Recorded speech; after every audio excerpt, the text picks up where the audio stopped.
Good evening, everybody. Hope that you've had a wonderful day. It was so pretty outside today. We're still a little bit snow lagged. Some is just hanging around, but that little bit that's hanging around is really pretty to look at. Welcome to the latest Sound Night. I'm your host, Wonder Lowe. I am excited about being back. I think I've been out for now since the first week of January. Had a little touch of COVID, so that slowed me down for a little while. It kept me on the couch sleep is basically what it did. But now I'm back and I'm ready to bring some good folks in and give you some good information and have a great show. And starting off with a big hitter. Starting off with a wonderful guest that's going to give us some information on home ownership, or if you're selling your home, how to sell your home. So let's start off with a little bit of housekeeping first. If you not have not liked the page or followed us, please do so on Facebook. You can just like the page and follow, and subscribe to us on YouTube. Now, let me give you full disclosure, and I've had to do this to everybody that I've talked to in the last couple of days. COVID brain and fog is real. So if I'm trying to say something and it sounds really strange, it's because my mouth knows what it wants to say, but my brain is about 5 steps behind it. So sometimes I'll literally forget what I'm trying to say, or a word won't come out when I need it to come out, just something. But if you just see me with this deer in the headlight look all of a sudden, it just means I'm having a moment. It'll pass, and then I'll be able to talk again and say what I need to say. So anyway, back to subscribing and following and liking and stuff. So again, like I said, make sure that you like us on Facebook. It's the Wonder Lowe Show. It's the latest sound to Wonder Lowe on Facebook. So like and follow us there, and same thing on YouTube. Subscribe there. I think I promised y'all this last year. I just still have not been able to YouTube do a lot of work, but it's coming. It's coming. It is on my schedule to work on it and to start developing that a little bit more. And then sometimes just broadcast just from YouTube. So if you're over there in YouTube land and you've been watching the videos, please continue to do so. Subscribe so you'll see the new ones when they come up or when they post every week. All right, let's see. What is going on in the world? Well, of course, we're still in the pandemic. We know that. So make sure that we're still wearing our face masks. We're still washing our hands. We're still social distancing. And I think now it's getting a little bit harder for people to get to the social distancing part, because we're just starting to get back out and go out and mingle and mix again. But make sure that you're still keeping yourself safe by wearing your mask and making sure that you are doing those things that can keep you and your family safe. One thing that everybody kept asking me, well, where'd you get it? I don't know. I honestly don't know. Just woke up with it. Basically, it's how it happened. My husband and I both were sick at the same time, and we kept trying to figure out who gave it to who. So we could never figure it out. So I can't tell you where it came from. I just know it was, and it is gone or it's leaving. Still recovering from it. Still have a couple of symptoms. A little bit tired. A little loopy and goofy, as we put it today. But nonetheless, better, blessed.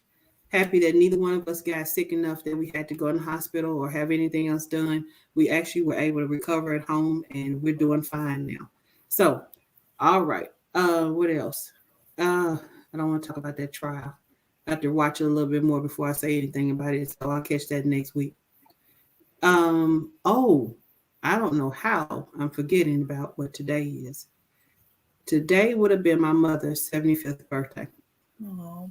And my mother's name is Rose.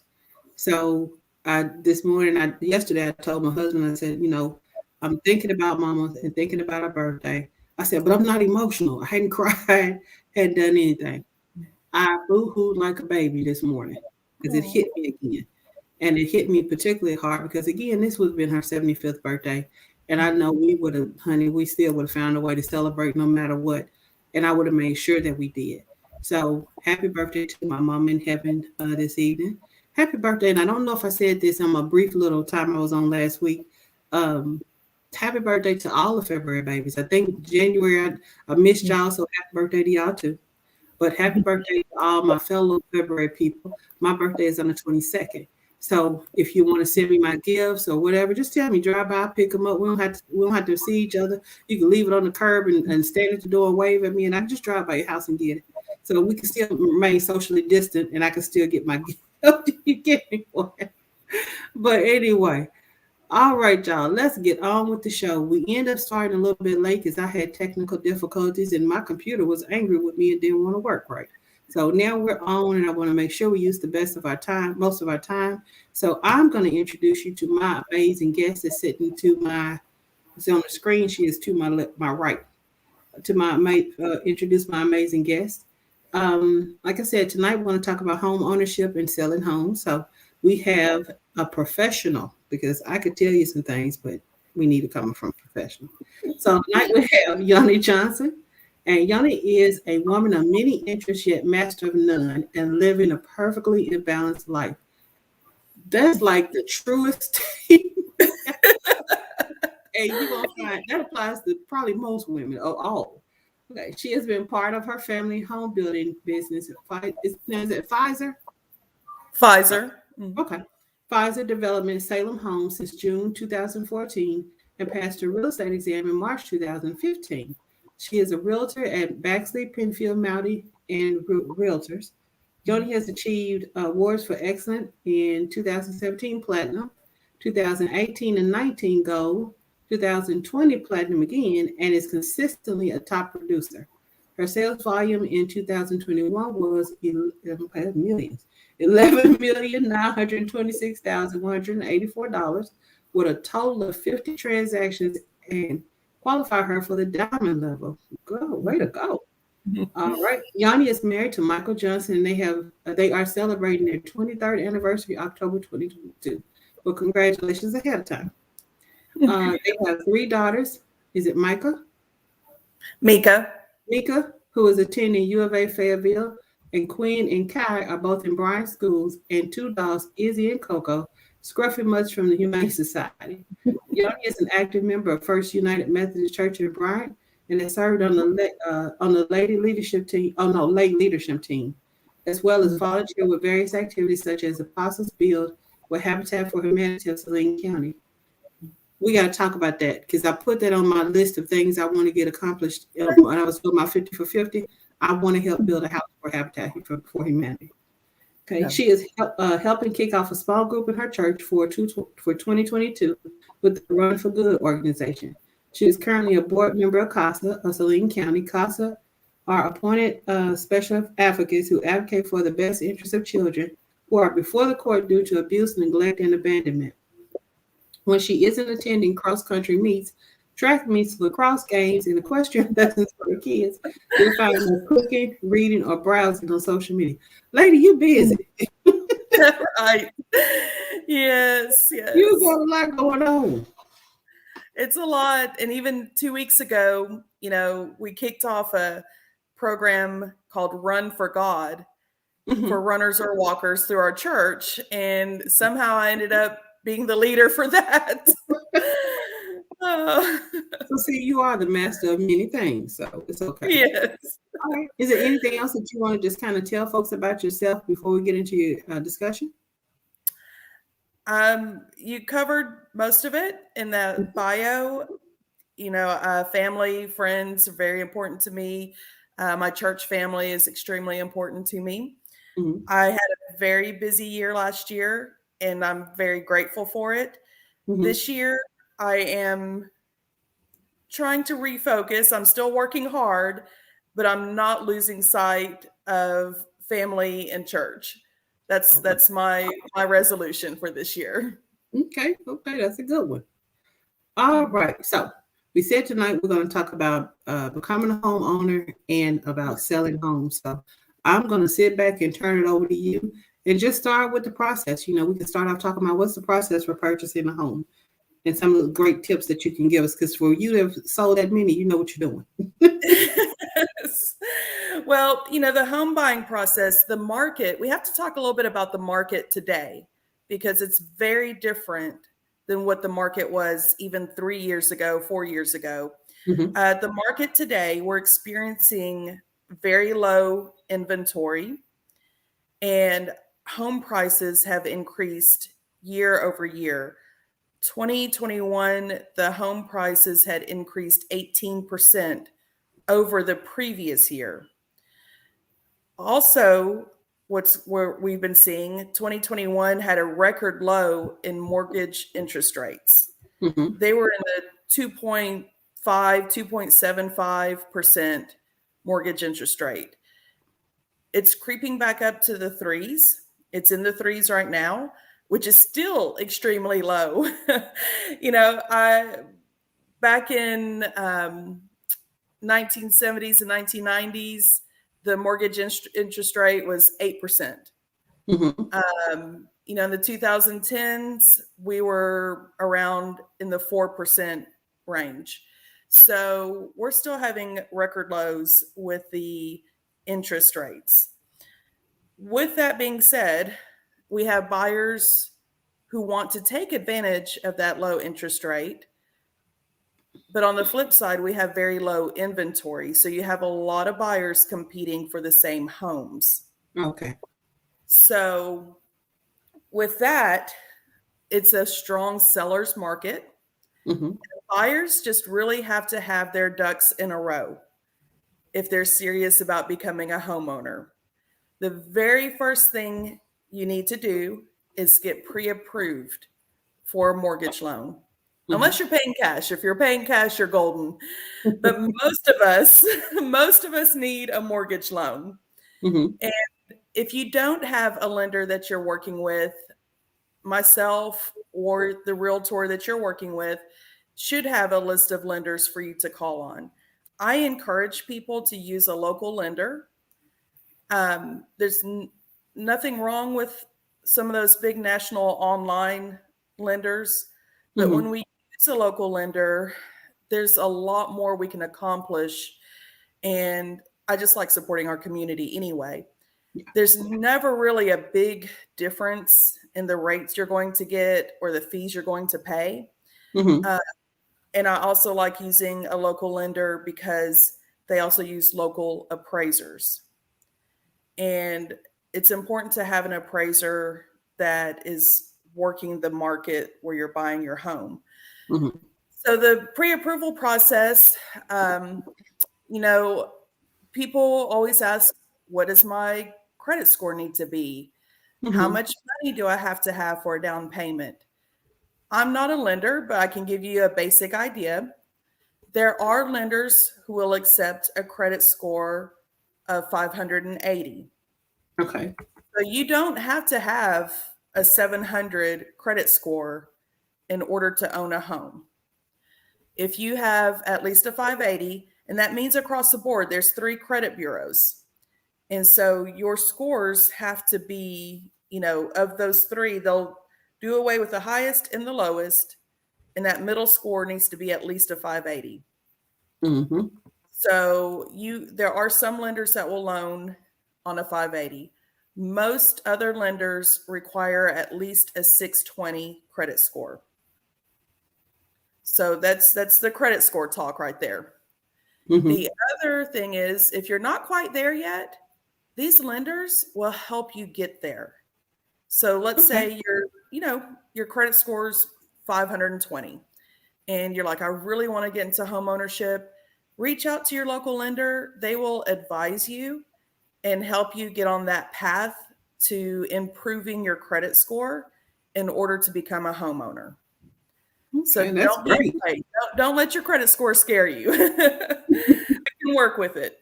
Mm-hmm. The second thing a lender, you can talk to your lender about are the different loan types. So you have conventional, FHA, VA for veterans, USDA, which is a rural development loan. Some banks have certain in-house loan types, but there's several different loans and loan types.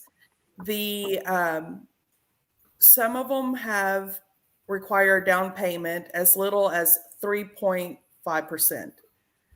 So just for the ease of math, if you're buying a home for $100,000, your down payment is only $3,500. People seem to think you have to have a huge down payment, and that's not necessarily true.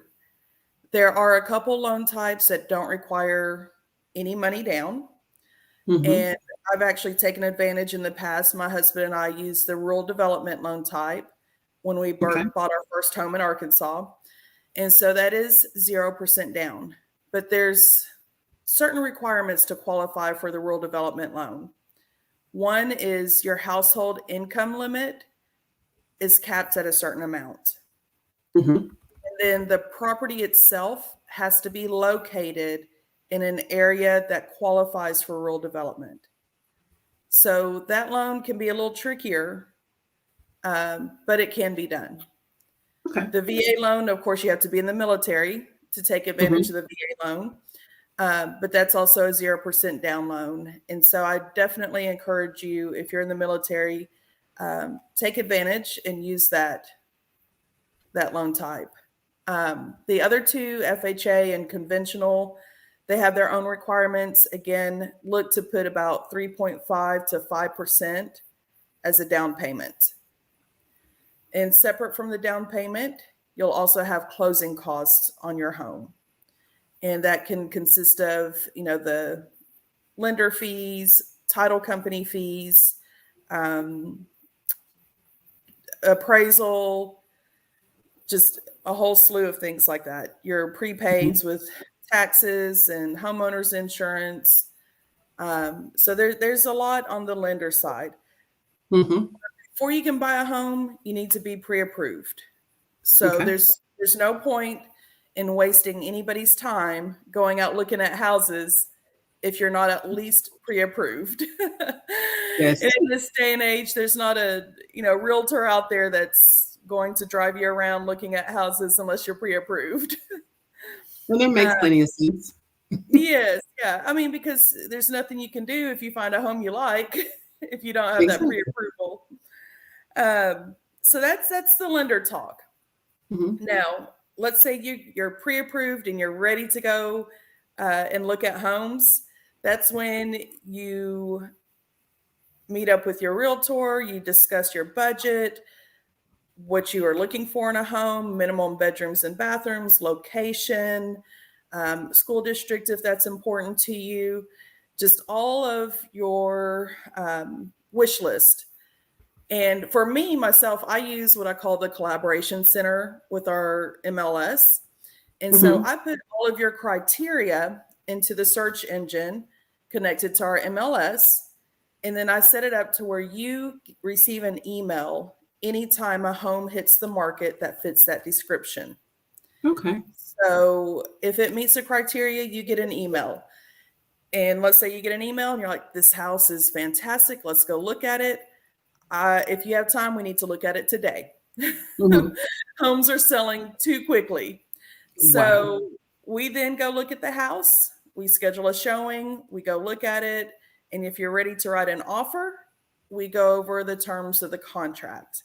So we will discuss the purchase price, closing costs, survey, appraisal. We'll talk about that a little bit more in depth. Inspection, the any contingencies that you might have. Let's say you need to sell a house first before you can purchase this one. We'll just talk about all the terms of the contract. We'll submit the offer, and the seller's agent will review the offer with the seller, and hopefully they accept it.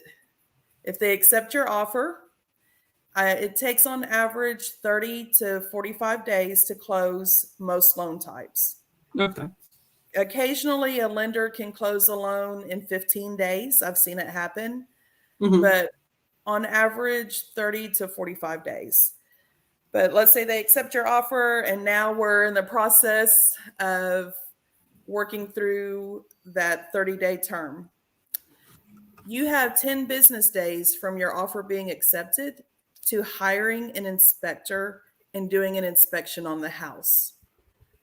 Once it's under contract, you will contact and hire an inspector, and that's a separate fee. Most inspectors, depending on the size of the home, they start out about $325 and go up from there.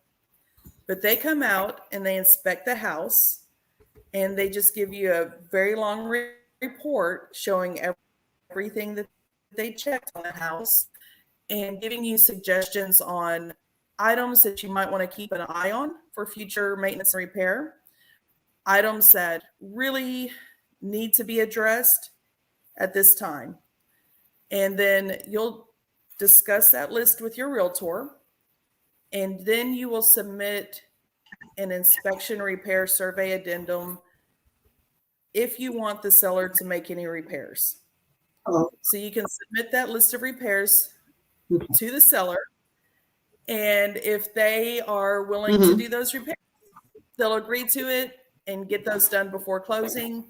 If they don't want to do all the repairs, they may respond with, hey, we're just willing to do X, Y, and Z, but we're not going to do A, B, and C. And so that's just part of the negotiation process. And then once you come to terms on the inspection repair items, your lender has ordered an appraisal. And this appraisal is another key factor.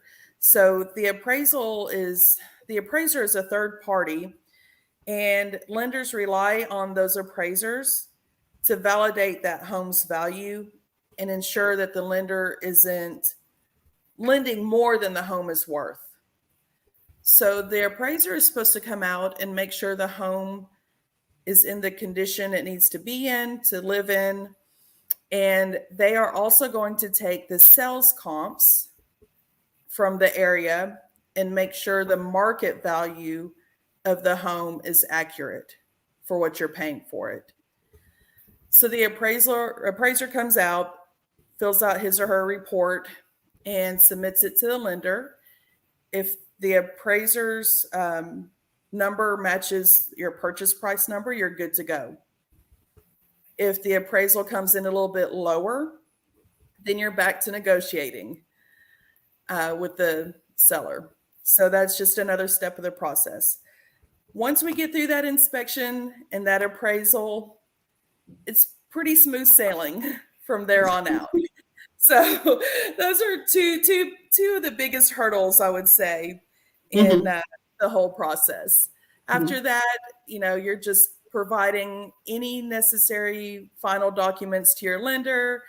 They're sending it out to their processors and underwriters and continuing on. And you can just talk about a closing date, start making plans for movers, and get to the closing day. You sign at the title company, transfer any funds that need to be transferred, get the keys, and get ready to move in. Oh, wow. Yep.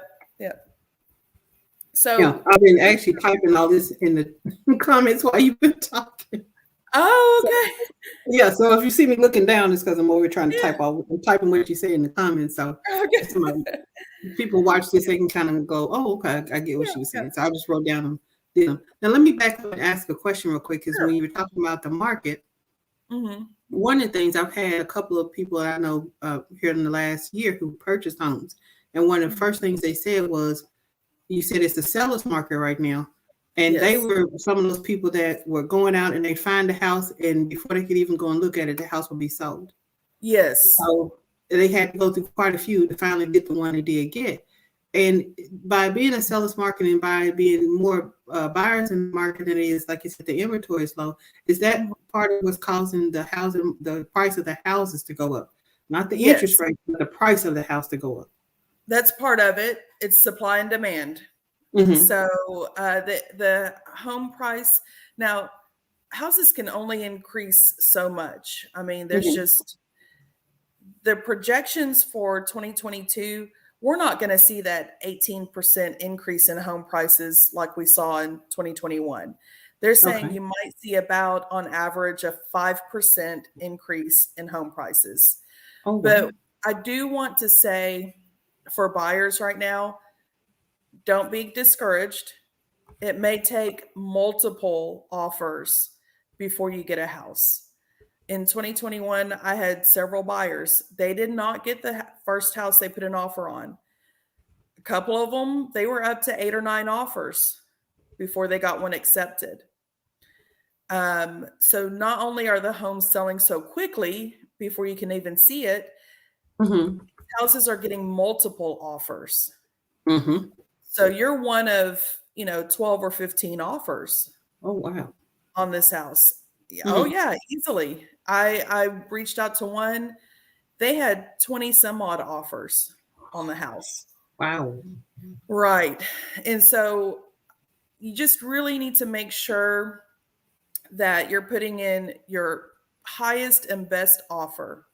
If Mm-hmm. you can pay your own closing costs, if you're approved for what the house is listed for, Mm-hmm. then you're ahead of the game.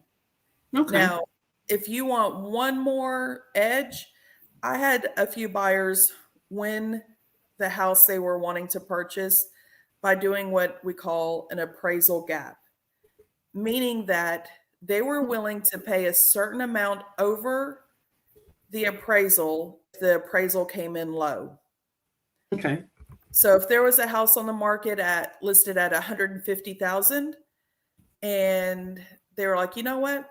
I'm going to offer 155,000, and then if it doesn't appraise for 155,000, I'm willing to pay X amount of dollars over the appraised amount to ensure I get the home." Okay. So again, having a little extra cash on hand doesn't hurt in writing these offers. Okay. And see, I think one of them ended up having to do that. I didn't know what it was called though, but that's Mhm. what they had to do. Because I know they were saying they were putting in backup offers, and they had to Yes. go a little bit above. Okay, that makes sense then. And All in right. fact, I had a client today submitting a backup offer on a home that's already under contract. Mm-hmm. And so we're in the middle of negotiations on putting in a backup offer. And that's a very good point that you bring up on backup offers. Mm-hmm. So there's, a lot of houses that go under contract quickly. Something can happen with that deal, and that deal can fall through. If you've submitted a backup offer that was accepted, you're next in line. Mm-hmm. So I encourage people, put in the backup offer. It doesn't hurt anything. And if the first deal falls through, you're next. And even if you have a backup offer that's accepted, it doesn't stop you from looking at other homes. Okay. So even with that backup offer submitted and accepted on a house, you can still continue your home search. And if you Mm-hmm. find another house and your offer gets accepted, you can terminate that backup offer without any penalties. Okay. Good. Yeah. Okay, that's a good thing to know. Because I think Mhm. when some of them were going through that process, they were going, but we found another house. And, Mhm. every once in a while, they were lucky enough to get stuff at Zillow. I think they were looking at stuff on Zillow, but they were lucky enough to get a house like, okay, it's been listed for 2 hours. Let's hurry up Right. and go look at it. So I Yeah. think that's how they ended up finally doing it, because they found a house they liked a little bit better than the other one, but they did have a backup offer on it additionally. Yes. That makes Yeah. plenty. Okay, that makes sense then. Yeah. Yeah. Okay. Okay. So any other little tips that you can give us on, because that to me, that's the process. That's not tips necessarily, but that's Right. that's the process. And I tell people I do financial counseling, credit counseling, and I get Mhm. people ready for home ownership. And I tell Yes. them all the time, they'll come in and go, "Oh, I found this house I want to buy." And I'll even ask them first thing, "Did you get pre-approved?" Well, no. Okay, Right. let me just tell you now. Don't call a realtor and start bugging them about showing you homes, because they're not going to do it. Right. Technically, and I tell the other thing is, and I Thank learned this you. the hard way. No, I tell them all the time, I was like, don't call them a realtor just yet, because y'all don't, you're not ready. You're right. You ready in your heart and your mind, Mhm. but the paperwork ain't working Finances just yet. need to catch up a little bit. Exactly. We got to get everything else up to, where your Mhm. mind and your heart are. And the other thing Right. is that by no problem at all, my husband tapping on the door scared the mess out of me. My husband was tapping on the door, that just scared me. Oh no.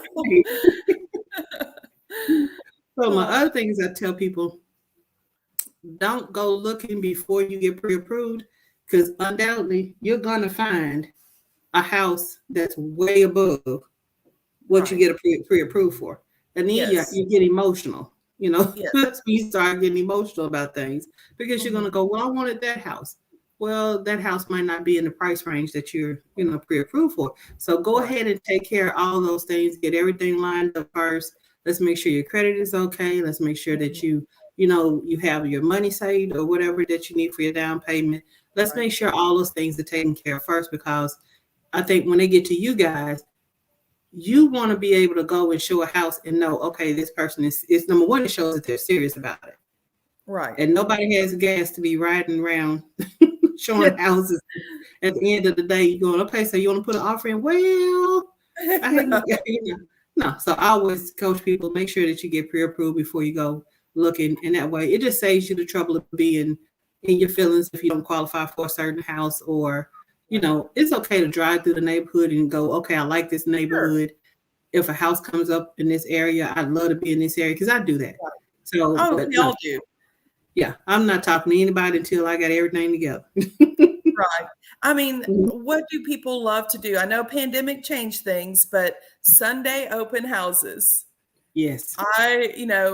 All the time on my Sunday open houses, I had plenty of people. They just love looking at houses. It's a hobby. It's a pastime. So I get it. Even if you own a home, you love looking at other people's homes. But if you're serious about home ownership, and I love that you do the credit and financial counseling and repair and help people with that, because you also know that even if you're pre-approved, let's say you're pre-approved for a house for $400,000, that doesn't mean that's how much you really want to spend on a house. Exactly. So I think people need to go back and look at, what does that mean for my monthly mortgage? And then you have to think about how much it costs to maintain a home. There you go. And so what happens if, the dishwasher goes out? What happens if you need a new roof? Something happens, there's just all kinds of things that you need to have a little bit of a cushion saved for. And I know we have homeowners insurance, but there's certain things that's not going to cover, or the repair is less than your deductible. So I definitely think it's important to look at your finances and budget and be realistic. I would hate to have anybody going in there at the very top of their budget and then they're house poor. That's what I call it. Being house poor. You can't do anything else in life, because every single penny you have is going to that mortgage and to your house. That's true. Now, one of the things I do whenever we go through the financial side of it, of budget planning, is I have people to make out two budgets. I have you to make out your current budget for what you have, then I have you to make out a homeowner's budget, because it's going to be totally different. Because like you said, people don't take into account that there's maintenance, there's upkeep, there's accidents, there's all this other stuff that goes with buying a home. So like you said, if you go out and you approve for $400,000 and you get $399,099, it's going to be kind of a little bit of mess, because you still got, I like to eat. You still got to eat. Yes. So you can be sitting in the house with no food. I mean, it ain't going to be fun at all. So I always tell them to make a pressure budget, to where now here accounts for all those things that go along with owning a home. Your homeowner's insurance, your home warranty. Because like you said, homeowner's insurance is not going to cover. I'm also an insurance agent. I just laugh. Yes. But no, just home and life. Now, it used to be a full service, but you have to account for accidents happen, things break. You can move into a brand new house and it can flood. Right. You can move into a brand new house and the garage door can stop working. Right. The washer and dryer can go out, the hot water heater, all those different things. The unit could go out. And I would tell you from experience, thank God we had a home warranty, because our unit went out one time and that was $4,000. Wow. So you only had to pay the service fee. Pay the service, and I think it was $75 or $100. So exactly. And that's still the range for a service fee today. So think about that. When you sit down and you go, okay, I want to buy a house. Understand that you're buying that house and all the problems and maintenance and work that come with it. So like you said, you don't want to be house poor. And, I look at from what I want and what I look at and what I see on the market. Now, I would take that $400,000 house if I made $500,000 to $600,000, more. If I made a whole lot more money, because you don't want to just have all your money going to your mortgage, and you have to consider you still have other expenses. again, you still got to eat. You still got to pay insurance. You still got to do your utilities. You still got to go pay a car note. You got to pay maintenance on the car. You have cell phone bills. You got all these other bills. So you have to sit down and be really serious about, that $400,000 house is really beautiful, but that mortgage is not. Yeah, and if we have that mortgage, what things do we have to give up? Food. Right. And I encourage people, if you're a first-time home buyer, start out modest. And then in 3 or 4 years, 4 or 5 years, upgrade to the next home. If you've owned multiple homes and you're ready to downsize, there's lots of things, different reasons for people buying homes. But I do encourage home ownership because it is part of building wealth and, building generational wealth. And I think that's just very important. If you have the ability to, home ownership offers, stability. It offers so much in the long term that it's worth it. And I like that you mentioned that it offers, you look at generational wealth and you look at just wealth in general, because most people don't look at a home as being an investment. It actually is an investment too. Because in the long run, you stay there, you get it paid off, then that's an asset that you now have that's worth something. So if you get to the age and you say, hey, I don't want to live in this big house anymore, I want to downsize, sell the bad boy, make some money off of it, and live happily. Do what you want to do. So and even if even if the home's not paid off, you probably have a good chunk of equity in that home. Yep. So it's definitely worth it. Okay. So now, do you want to switch gears a little bit and talk about selling a home? Because somebody out there is like, okay, I want to sell it. Do I sell it myself or do I call a realtor? Do I list it on something and do I put a little sign up or do I call a realtor? So talk to us about. There you go. That's the right answer.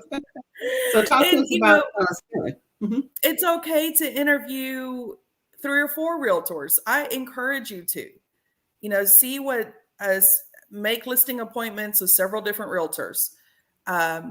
If they're all telling you the same thing, then they're all on the same page, probably the right track.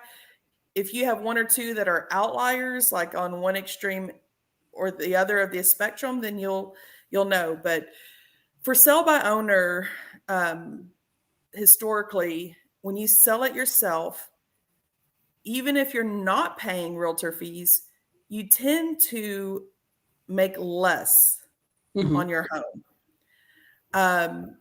People just get hung up on the realtor commission and, well, I can just save that money. But that realtor is going in and looking at the market and getting you the most that you can get for your home. They are helping you negotiate throughout the entire process, and they have your best interest at heart. So when you get ready to sell your home, talk to, you don't have to sign up with the first realtor you talk to. Call several different ones, sit down and have a listing appointment with each. It's free. The realtor's not charging you for a listing appointment. They're doing these market analysis for free. So if you called me up, I would do my homework and my research. I would ask you a lot of questions about your home. And before I even come to see the house in person, I'm already putting together a market analysis for you. I'm looking at recent sales comps and the price per square foot. And I'm looking at comparables that match your home. You can't look at comparables. Let's say your home is 3,000 square feet. You can't compare that to 1,000 square foot home or a 5,000 square foot home. If your home has 4 bedrooms, 2 baths, well, we need to look at other comparables. If your home was built in 2010, we need to look at comparables within a few years of that 2010 age. There's just a lot that we need to consider when using comparables to sell your home. But yeah, definitely, it is a seller's market. It is a great time to list a home and sell a home if you have a house to sell. The ones that I've seen, if your home is $300,000 or less, most likely you're going to get multiple offers and you're going to sell it very quickly. Mm-hmm. Now, once you start creeping up, $350,000, $400,000, $500,000 or more, Mm-hmm. it's going to take a little bit longer to sell. There's just not as many buyers in that 500,000 and up price point, but it's still, you should be able to sell, 6 months is a good listing period. I would think that you could sell it quicker than that if it's priced accurately. Mm-hmm. And that's the key, is people think, well, I'm just going to price it high and come down if it doesn't sell. You need to price it at market value. Mm-hmm. If you price it a little bit lower, you're going to get a lot of attention, but pricing it at market value is your best chance of getting, selling it quickly and getting the right price. If you price it too high, you're just wasting time, is really what you're doing. Mm-hmm. But let me see. Let me go to my notes here. I've looked online at a lot of houses, and I see that they, it's like a couple of them, every couple of days, they've dropped their price. And I'm assuming that they must have topped out at what they were asking to begin with. And they did, like you said, they just said, oh, well, we'll drop it 5,000 more, or we'll drop it 7,000 more, or 10,000 more. And I've seen them when they got down to what I would call a common sense price. Then the next time you look, it's not there, it's sold. But yeah, I think that people are just charging what they want to charge right now. Right. And psychologically, though, when you see that, because you can see when they drop the price, you start to wonder, what's wrong with it? Mm-hmm. Why is it still on the market? Why do they keep dropping the price? I mean, it's just not a good look. So, if you're getting ready to sell, so let's say you've talked to realtors and you've found one that you just, is going to be the one that you hire. Getting your house ready to sell is very important. And I would talk to your realtor, because people are like, well, I need to fix this, I need to fix that. That's not always the case. You don't need to fix everything in your house in order to sell it. There's plenty of things, I need to touch up the paint. Not necessarily. I mean, if you have the paint sitting in the garage and it's easy for you to do, go for it. But if you're talking about repainting the whole interior, unless your home is a different color on every wall, I don't know that that's the best thing to spend your money and time on. A lot of people are going to come in and they want to do their own thing to the house anyway, put their own personal touch on it. So definitely talk to your realtor about what they think needs to be repaired or touched up before doing it. The return on investment, people think that, they're going to do a kitchen remodel and get 100% of that money back. That's not the case. You might get 50% back on your return on investment. Wow. If you're remodeling or doing anything to your house while you're living in it, you need to do it because you need to do it for yourself. Those kitchen remodels, those bathroom remodels, those are for yourself. It will help your home to sell. But as far as, again, I listed a home. We did list it as is. It needed repairs, but we were transparent about everything. And it still sold for more than what we listed for. So you don't have to do every single repair. Yeah, transparency is big. Honesty is big. And then pricing it correctly is important.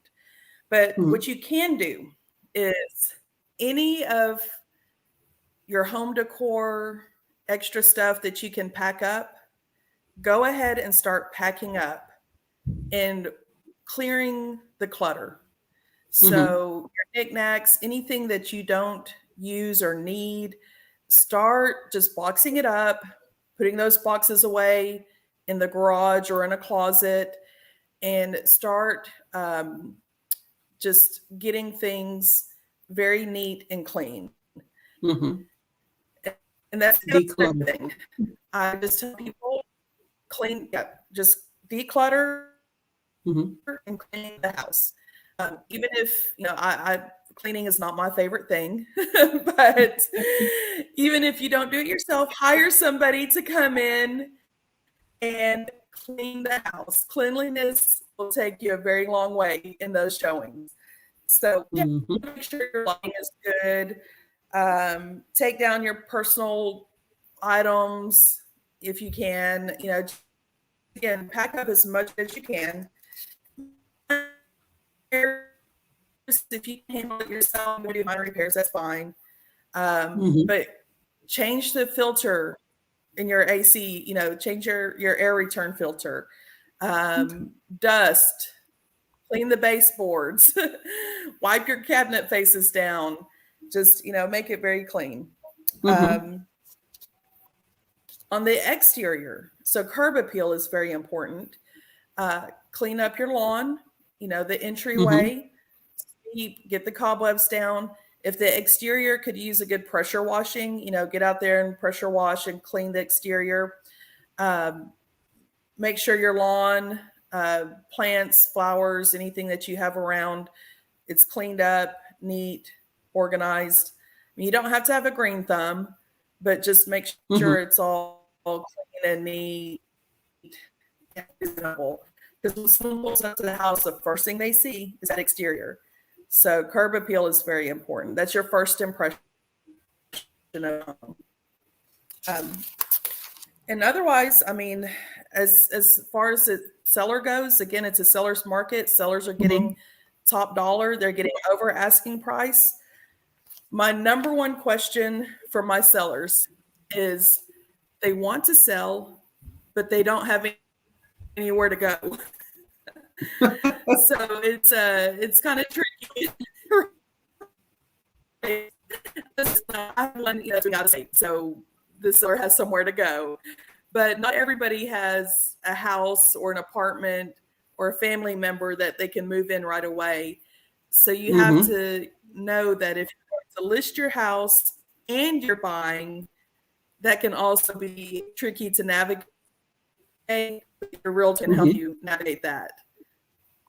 So I've had in the past, again, this past year, I've had several sellers selling their home and buying a home all at the same time. So for them to purchase their home, they had to sell their home. So they had to get their offer accepted with a contingent on selling their house.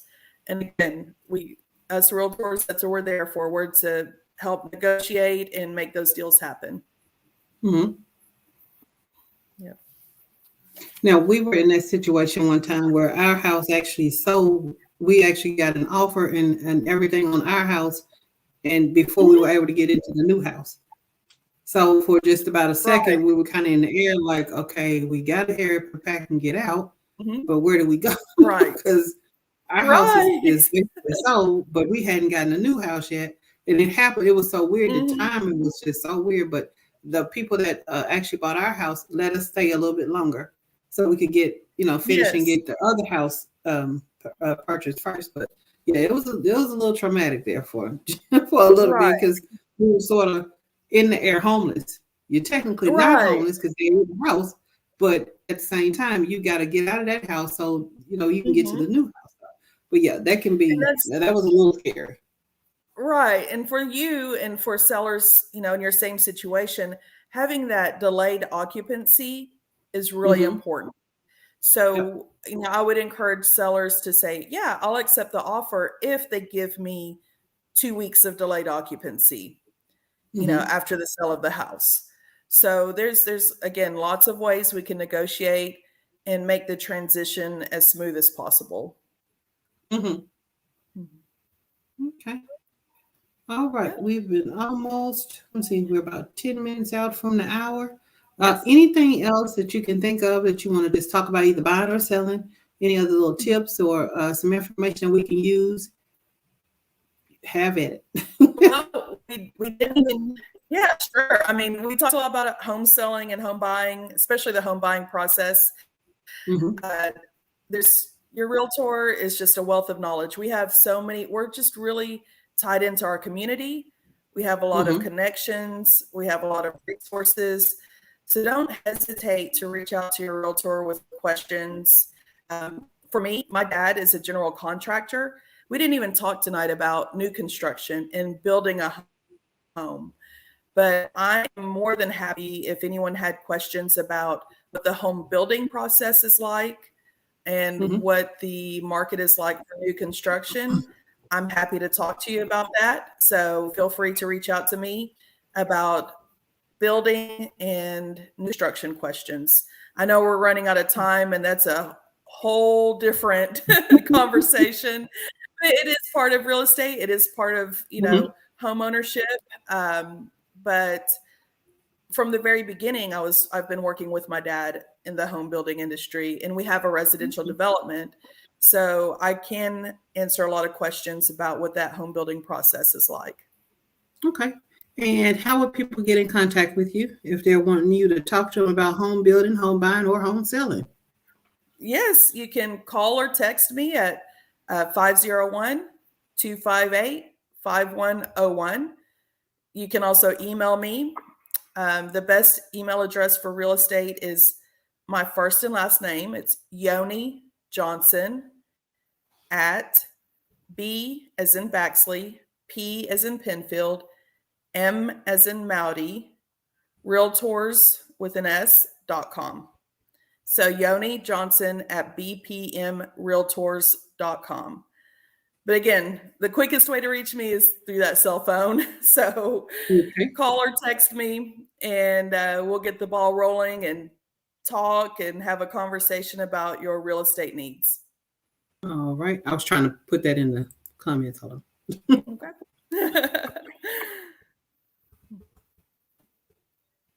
Ooh, something went south. Leave that alone. Because some kind of way, all of a sudden, I have 4 screens. All right. That's new. Are you there? I'm here. Okay. All right. I'm not going to type over there anymore. Because my whole screen just split. And they had 2 sets of us in there. So we're going to leave that alone till I sign off. Then I'll put it over there. And you can reach out, I'm on Facebook. You have my, Facebook name up there, Yoni Fiser Johnson. So if you can find me on Facebook, friend request, or message me through Messenger. That's another way to reach out to me. Okay. All right. Well, thank you, ma'am. I appreciate it. I apologize again for the late start, everybody. And Yoni, great show, great information. Please get in contact with Yoni for your home buying, home selling, and home construction needs. I like the fact that you cover all of it. So that's a one-stop shop kind of situation. Thank you. I appreciate your time this evening. I appreciate you being able to bear with me while, like I said, we got our late start, but we still got all the information in. Again, I'll post her contact information after this in the comment section. So if anyone needs to get in contact with Yoni for buying, selling, or building, then you can do that. So thank you all for tuning in tonight. I hope that you have a good rest of the evening. Miss Yoni, you enjoy the rest of the evening with your family, and take care. And we'll definitely come back probably later on and do a show about the home building process, because I'm interested in learning some things about that myself. So we'll come back and we'll do another one later on. All right. Well, y'all have a good evening. Oh, no problem. Y'all have a good evening. Take care of yourself, and I will see you next week. I will be cooking on Thursday. May Rose is back. Now I say that and watch Thursday. No, I've made up in my mind. You know how you declare yourself well sometimes. I've made up in my mind that I will be cooking Thursday. So make sure you tune in on my May Rose Cafe page. Like it, follow it, share. And I'll be on at 7 o'clock. So I'll see y'all Thursday at 7 for May Rose Cafe. And then I'll see you next Tuesday at 7 for another show of the Ladies Down to Wonder Lowe. Again, thank you all for tuning in tonight, and I will see you later. Have a good rest of the week. Bye-bye.